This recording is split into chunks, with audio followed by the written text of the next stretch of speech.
YouTube Tata ID. Kita hari ini mau ngobrol santai nih, judulnya itu yaitu teman Nata Arsip. Dengan saya Cindy Handayani dan ini ada narasumber saya Skarvia sebagai konsultan. Hari ini kita mau bahas sesuatu yang mungkin kelihatannya kaku ya. Iya. Bisa dibilang arsip gitu, orang-orang kan bilang arsip itu kaku atau apa sih arsip itu kayak gitu ya. Mungkin dari Mbak Fia gimana nih melihat atau memandang sebuah arsip gitu.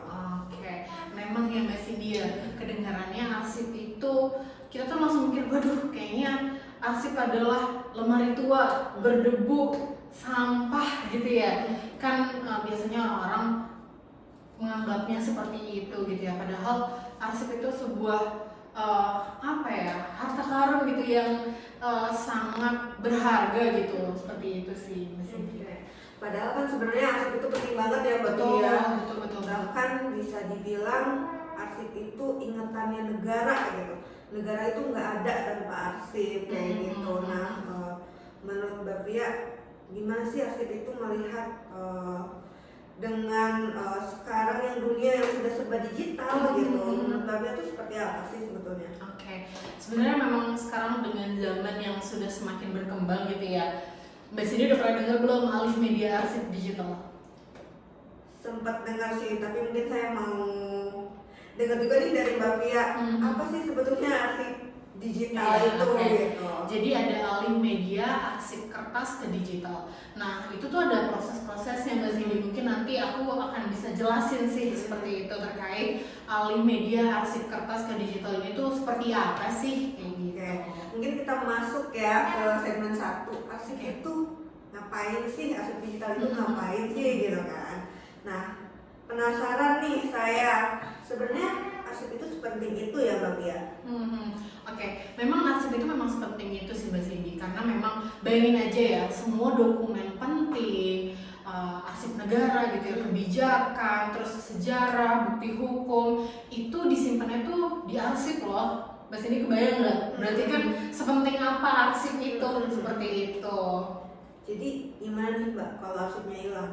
Waduh, nah itu dia ya, bisa chaos ini kayaknya ya kalau misalnya kita bisa kehilangan sejarah nih Mbak Cindy, seperti itu. Serem juga ya, tapi sebetulnya kalau untuk negara arsip itu dibilang itu apa sih? Oke, jadi arsip itu adalah memori kolektif bangsa nih yang biasa kita dengar ya, mungkin ya memori kolektif bangsa. Mungkin berat banget ya istilahnya gitu ya, tapi ini yaitu sangat penting bagi sebuah negara. Kalau nggak ada arsip kayaknya mungkin negara juga nggak ada nggak sih, kayak gitu sih.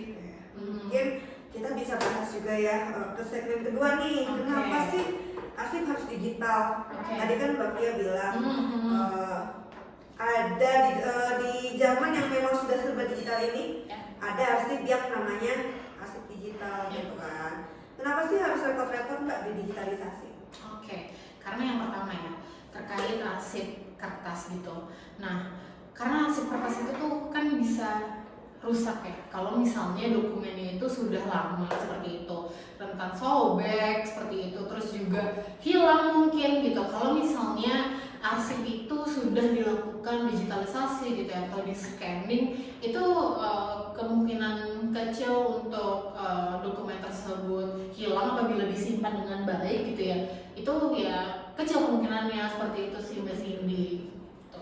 Seperti yang tadi Mbak Fia bilang ya, kalau misalnya arsipnya dipegang-pegang sama orang tuh gimana ya, apalagi arsip lama gitu kan. Betul. Nah itu ada nggak sih maksudnya pengelolaan untuk arsip lama gitu, terus tujuannya apa sih Mbak sebetulnya kalau untuk arsip itu digital? Jadi kenapa sih arsip itu harus didigitalisasi gitu ya? Yang pertama tentunya bikin arsip tersebut tuh jadi lebih awet kayak gitu, karena memang kondisinya ya banyak arsip-arsip, kan namanya juga arsip ya, banyak arsip-arsip yang sudah disimpan lama kayak gitu. Yang kedua adalah gak sering disentuh, seperti itu, karena memang arsip yang lebih sering disentuh otomatis ya kayak bayangin aja kertas, kalau kita sering gunakan kan dia sering lecek ataupun sobek gitu ya nantinya, kan itu juga jadi bisa merusak arsip itu sendiri atau dokumen itu sendiri. Dan yang kedua, yang ketiga gitu ya, kenapa arsip itu harus didigitalisasi agar aksesnya itu mudah gitu.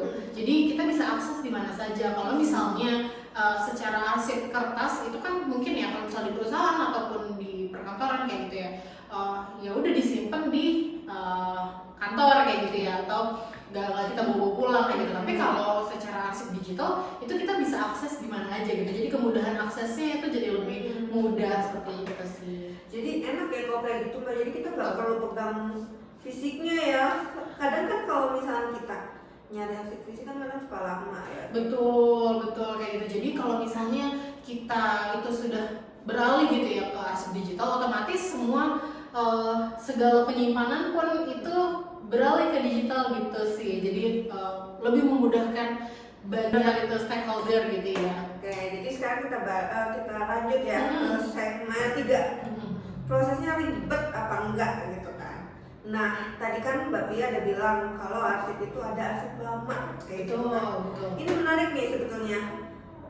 Beda nggak sih pengelolaan atau digitalisasi arsip lama dengan digitalisasi arsip yang sekarang biasa kita gunain nih, yang A4, A3 gitu, yang masih halus-halus gitu. Kayak biasa nggak sih proses scan-nya? Oke. Pertama ya, saya mau membantah dulu tuh. Susah nggak sih gitu ya? Simple loh Mbak Cindy kayak gitu ya. Cuma memang ada beberapa tahapan gitu ya. Apa sih tadi perbedaannya ketika kita melakukan digitalisasi arsip lama dan digitalisasi arsip yang baru gitu ya. Mungkin kalau di mungkin saya bisa kasih contoh di arsip nasional itu kita beberapa tahun terakhir ini kita mengerjakan proyek digitalisasi arsip VOC. Tentunya itu tahunnya tahun-tahun lama gitu ya, 1920, 1930 kayak gitu kan, berarti sudah berapa puluh tahun ya kan ya gitu ya. Jadi beratusan tahun. Iya betul gitu. Jadi kebayang nggak sih dokumen itu kayak apa gitu? Pasti kan beda treatmentnya antara kita melakukan digitalisasi arsip yang sudah sangat lama tersebut gitu ya, apalagi ini arsip negara loh, dari arsip nasional, dan dengan arsip yang mungkin kita biasa temui di perkantoran seperti itu. Mungkin apa sih sebenarnya tahapannya? Oke. Tahapan-tahapannya ya. Yang pertama, kalau misalnya kita melakukan digitalisasi arsip lama, itu kita ada kayak melakukan restorasi arsip dulu nih Mbak Cindy gitu, karena memang kondisinya arsip tersebut tuh udah nggak sempurna lagi gitu ya, kadang rapuh seperti itu. Kalau rapuh harus bagaimana? Ya berarti kita harus restorasi dulu gitu. Misalnya ada yang rapuh ataupun sobek, itu kita harus melakukan apa ya? Dia bahasanya ada film oplas, pakai film oplas gitu loh Mbak Cindy, supaya arsipnya itu ya nggak sobek gitu, jadi tetap menyatu kayak gitu. Terus habis itu arsipnya dibersihkan juga nih dari debu, karena memang kondisinya banyak sekali arsip yang sudah disimpan itu ya otomatis karena dia udah lama jadi banyak debu, tapi debunya tuh lebih ke debu karena memang arsip kertas itu sendiri gitu ya, yang dihasilkan dari si arsip kertas itu sendiri seperti itu, bukan karena tidak dirawat ya teman-teman seperti itu. Nah kalau misalnya si arsip yang ada di perkantoran itu cenderung lebih mudah kayak gitu. Bagaimana cara melakukan digitalisasinya? Itu dari sisi melakukan scanningnya itu juga alatnya berbeda gitu Mbak Cindy. Alatnya itu kalau yang digitalisasi arsip VOC itu dia harus scanning dari apa ya bahasanya? Dari atas. Scannernya dari atas, betul kayak gitu. Jadi dia melakukan pemindaian gambar itu tidak terkena dari si arsipnya itu sendiri seperti itu. Nah tapi kalau misalnya biasa arsip-arsip yang di perkantoran itu tuh kita melakukan digitalisasinya, si kertasnya itu ya langsung terkena dengan si scannernya itu seperti itu. Seperti contohnya ada scanner ADF4 kayak gitu ya, memang khusus memang di perkantoran dan speednya jauh lebih cepat kayak gitu. Nah tapi kalau misalnya scanner khusus yang tadi saya bilang melakukan pemindaian itu dari atas gitu ya, itu ada arsip kita namanya scanner kita namanya Z-Sol seperti itu. Tapi itu ada di kantor Tata Mbak untuk scanner-scanner itu? Ada dong kontennya kayak gitu. Nah kenapa kita bisa mengerjakan itu juga di arsip nasional, karena memang kondisinya kita juga punya nih teman-teman kayak gitu untuk scanner tersebut mendukung memang untuk arsip-arsip yang sudah lama seperti itu atau sudah rapuh, lapuk seperti itu ya, memang tidak memungkinkan kalau kita menggunakan scanner biasa seperti scanner ADF A4 yang ada di perkantoran seperti itu sih. Ternyata sedetail itu ya, maksudnya perawatan untuk arsip lama gitu kan. Betul. Berarti itu kayak spa treatment ya? Iya, betul. Karena kan harus kayak halus, Iya, kayak gitu dibersihin dulu, apa betul. dulu. Iya. Itu sangat-sangat apa ya namanya, harus dijaga gitu ya, Iya, karena betul. arsip lama. Betul. Lalu selanjutnya setelah ada pembersihan atau restorasi itu ada apa sih Mbak selanjutnya? Oke, setelah restorasi yaitu ya tadi masuk ke tahap capturing gitu ya, capturing ataupun scanning. Kayak yang sudah saya jelaskan tadi, kalau misalnya arsip lama itu ya dilakukan scanningnya dengan melakukan pemindaian tidak langsung terkena dengan arsipnya. Tetapi kalau arsip baru itu bisa dilakukan pemindaian atau scanning ya terkena dengan arsipnya itu langsung kayak gitu, dan speednya juga itu tentunya berbeda seperti itu ya. Kalau arsip lama itu memang secara lembar per lembar gitu ya dilakukan proses scanningnya, tapi kalau misalnya atau dia posisi buku tebal juga bisa gitu Mbak Cindy kalau misalnya di scanner kita yang besar itu yang namanya Zetzel itu gitu ya. Tapi kalau untuk yang ADF A4 itu memang khusus kertas lembaran saja gitu, tidak bisa melakukan scanning arsip buku seperti itu ya, kayak gitu sih. Ya, ternyata memang beda dokumen, beda alat juga seperti itu ya. Betul. Setelah proses capturing itu kita harus melakukan apa sih Mbak? Maksudnya apakah setelah capture ya udah kata didiemin aja gitu kan? Sebenarnya apa sih yang seharusnya kita lakukan setelah proses capturing itu? Oke, mungkin kita harus review ya hasil dari capture atau scanning tadi gitu. Kita harus cek nih apakah arsipnya itu blur nggak sih hasilnya kayak gitu, karena kan jangan sampai ya kita sudah melakukan scan gitu tapi scannya miring-miring atau blurring gitu kan, sama aja dong kayak gitu, karena kan kita kan nanti akan menyimpan arsip ini sampai dengan lama, apalagi arsip yang sudah dilakukan digitalisasi ini kan tentunya dia akan dipakai secara terus-menerus seperti itu sih Mbak Cindy. Ya, jadi nggak asal scan terus ya udah selesai Betul, kayak gitu ya. Betul. Nah mungkin kita lanjut nih Mbak ke segmen selanjutnya terkait dengan orang di balik layar. Tadi kan Mbak Fia bilang bahwa arsip VOC atau arsip lama itu kan penanganannya khusus kayak gitu. Sebenarnya banyak gak sih banyak orang gak sih yang ngerjain ini? Maksudnya di kantor kita nih, apakah banyak kemarin SDM yang dipakai untuk melakukan pengelolaan arsip ini gitu, khususnya di digitalisasi arsip VOC ini gitu kan? Tentunya banyak ya Mbak Cindy, karena kita memang ada beberapa proses runtutan gitu ya dalam melakukan pekerjaannya. Pertama, tadi kan ada restorasi arsip dulu gitu ya, restorasi arsip atau kita biasa, mungkin kalau orang awam biasanya dibersihin arsipnya dulu lah seperti itu.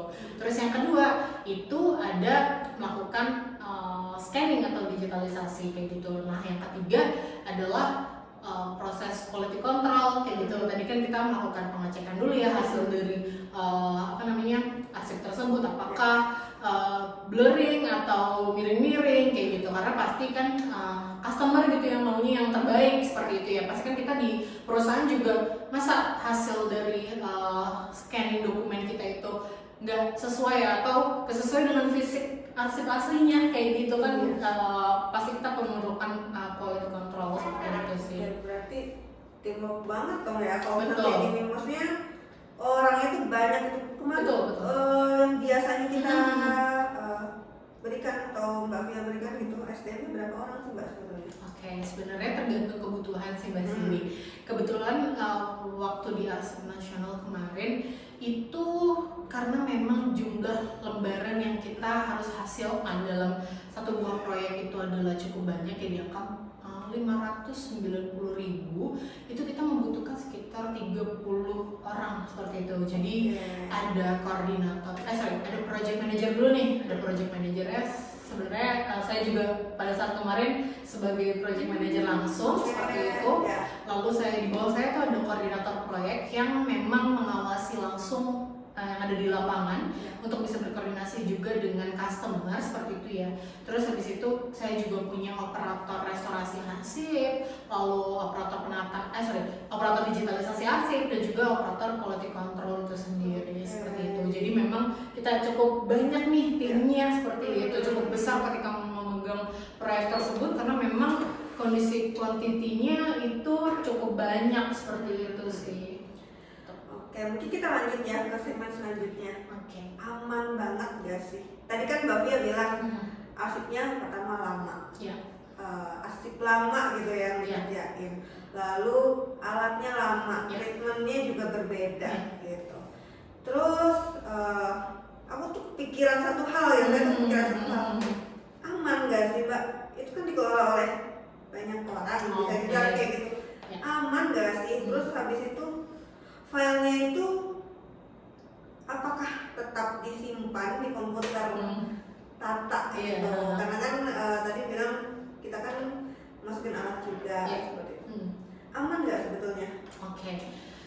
Tentunya jangan khawatir ya teman-teman terkait keamanan dokumen yang kalian miliki gitu ketika nanti bekerja sama dengan Tata ini seperti itu. Karena memang kondisinya operator-operator ini sudah kita bekali ya dengan SOP seperti itu Mas Indi. Jadi masuk ke dalam ruangan itu tidak boleh membawa handphone seperti itu.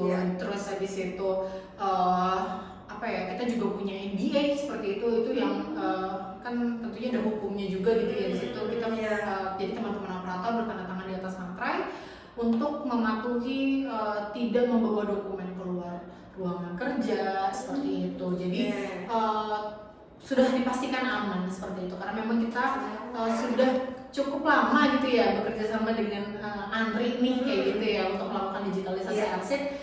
Kan kalau nggak aman kayaknya nggak mungkin kita bisa terus-terusan di sana kan seperti itu sih Mbak Cindy. Ya tapi itu dokumennya tetap ditaruh di komputer kita atau gimana? Oke.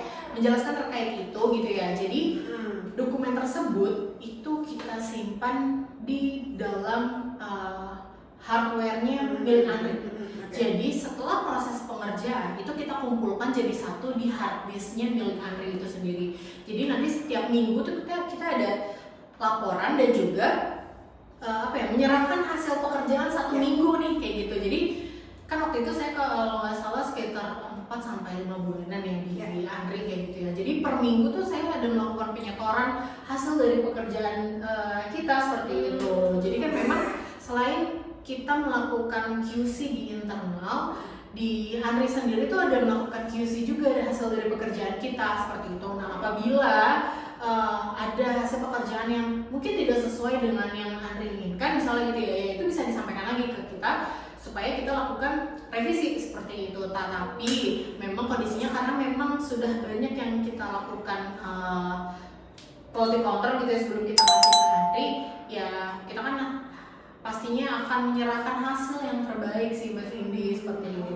Nah mungkin nih dari sini nih dari Bapak, Ibu atau teman-teman Nata Arsip gitu ya, mau nih digitalisasi atau mau sewa alat gitu, mungkin bisa hubungi Mbak Fia. Mungkin dari Mbak Fia Instagramnya nih bisa dihubungi nih, Instagramnya bisa dihubungi di mana Mbak Fia? Oke, mungkin bisa hubungi Instagram saya di via.tata.id seperti itu, atau via Tata ID ya.